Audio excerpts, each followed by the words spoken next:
Did I ever tell you about, you know about Little Sweet, right? The Dr. Pepper guy. When I was in, I spent some time at the local correctional facility. And when I was there, all I could think about was Dr. Sweet. No, listen, when I was there, man, all the inmates in my block, which, by the way, I didn't have a bad time. I don't want to go back whatsoever. But they called you Little Sweet? No, they didn't. Because you had them sweet cheeks? No, they didn't call me Little Sweet. There was a correctional officer that would, like, oversee us on certain days, you know, like for the night shift or for the day shift or whatever before they swap. Because they do 12-hour shifts. So they'll come in at 6 o'clock, they'll leave at 6 o'clock, and somebody will relieve them. So he'd either be a morning guy or the night guy. And I don't remember what his name was, but every time that he would come in, this dude, everybody in the jail just assumed he was flamboyant. But I guess they automatically just were like, how he gay as hell. That's a little sweet. So, bro, so he'd walk in How sweet is he? He's a little sweet. You'd hear about 15 of them all go, in unison, "It's the sweet one." Because you didn't know who was going to be your guy. Like a freaking... You didn't know who your CEO was going to be. Oh, yeah, dude. It was very comical. It was like they practiced it before. Jail is... for like 3 hours. Jail is weird. It's like... Now that I mention it, they probably did practice it for 3 hours. Right. Now, prison is different. I've never been to prison. Don't want to go to prison. But county lockup is... interesting because it's basically, and I'm not talking you spend one night, like you're an overnight and you're out the next morning. I'm not talking the little yachty treatment. I'm talking like multiple, like you're spending multiple weeks. Thank God I didn't have to spend more than a month in jail. Did you gain the respect from It's not like Did you gain the respect from the inmates, the gang circle? There's by showing them your sick R&B and rapping skills? Yeah, right. And then we all just, Well, did you? And then we all teamed up against the COs. That's pretty awesome. We all wait. And then we broke out. Now we're recording. Well, no, and then we had a football match against the warden and his goons. Yeah, it was actually. Adam Sandler was there. It was pretty cool. And Burt Reynolds. But no, jail it's weird because it's basically like when you're there for an extended period of time, you meet so many people who it's like daycare for adults who can't function outside. There's some bad eggs. There are people that have made really stupid decisions. There are people that are that it's revolving door for them. And then there's the people that you meet when you're like, for me, I was a non-violent offender.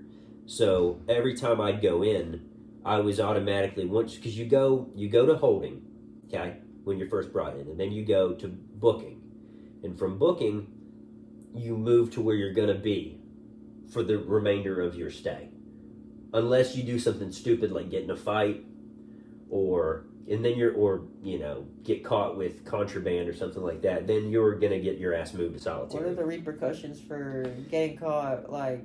Okay, well masturbating? I don't know about that because I never saw anybody do it. They say, hey, probably getting moved to solitary. Hey, you stop doing that. But I remember there was this guy that I became friends with named Dalton, and he, after I had left, my other friend that I had met, he told me, because we kept in contact afterwards. It was only like one of the only two people I've ever kept in contact with afterwards. But he told me that once I left and right before he got out, Dalton had got caught with, because he had cigarettes that he had brought into jail that he had somehow smuggled up his butt. Marijuana cigarettes. No, they were just regular tobacco cigarettes, but he had somehow shoved cigarettes into his ass. And I think that brings us to this week's question: would you smoke a cigarette that out of somebody's ass? That came out of someone's butt? I wouldn't. If it was the last cigarette? I don't smoke cigarettes anymore, but... If there was no more vapes, no more cigarettes, but there was one. And it had been in somebody's ass. But it was in someone's ass. I think I would just not smoke it. Yeah, I'm going to pass. But I don't think I need a cigarette that much. He got caught with it. Dude, I would smoke it, and I would enjoy it. All that shit flowing into your lungs. But anyway, he got caught. He got moved to solitary. But when you're there, man, you meet so many people, and it's so funny because most of the population of jail is not, they're not, scholars. So when they meet somebody like, well, no I'm not out saying a damn calculus book. I'm not saying that I'm like the smartest guy ever. Obviously, like I was in jail just like the rest of them. I'm no different.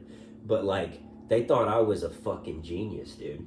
Like the way. Did you read Hustle and Grind? What the hell is that? It's a book I made up. I read Hustle and Flow.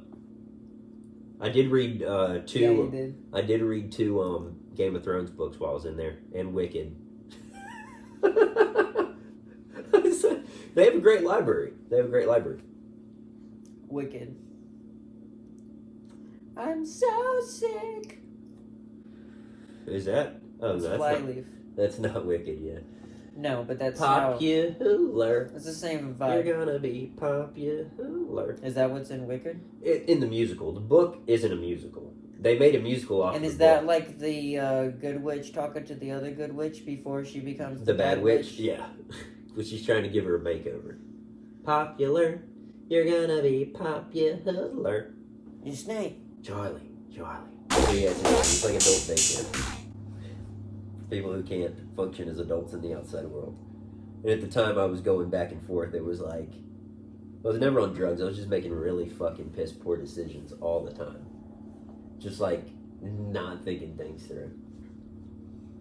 It's, at this point, it's amazing that I... When you were on your jail arc? Yeah, my jail arc. Part of the story. It was a canon. It's part of the hero's quest. Yeah, I was on a couple quests, It's like everyone's average playthrough of like Skyrim when they go to like a new town. And they steal something and end up in jail? Yeah, dude. Or do you kill somebody and just end up in jail? Dude, I remember... Actually, I think in Skyrim, if you kill somebody in town, they try to kill you. Pickpocketing gets so insane in fucking Skyrim, bro. You can strip someone naked in broad daylight. Wait, but I have a question. If there are not looking... And it's not like... And you don't want to do that for like any sexual thing. It's just like, you're able to literally sneak this person's entire belongings. Right. Wait, until they are naked. They don't know. I play Skyrim very differently. I don't thief. How do you not know that you're butt naked? I don't thief. And you had a fucking giant, like Kelsey was telling me, you had like a damn obsidian fucking warhammer on your back. And now it's gone. That was 50 pounds. You didn't notice that shit left? I was playing it one day, and Kelsey's like, "You play the game so boring." And I was like, "What do you mean?" And she's like, "You don't steal or anything." And I was like, "No, I don't steal." I'm a good boy. Long Balls McGregor is not a thief. Dude, you can do whatever the fuck. Or Rum Tum Tugger, he's not a thief either. Even though he's a Khajiit. And that's a character from Cats, right? Rum Tum Tugger, yeah, but it's also my Khajiit character. Yeah.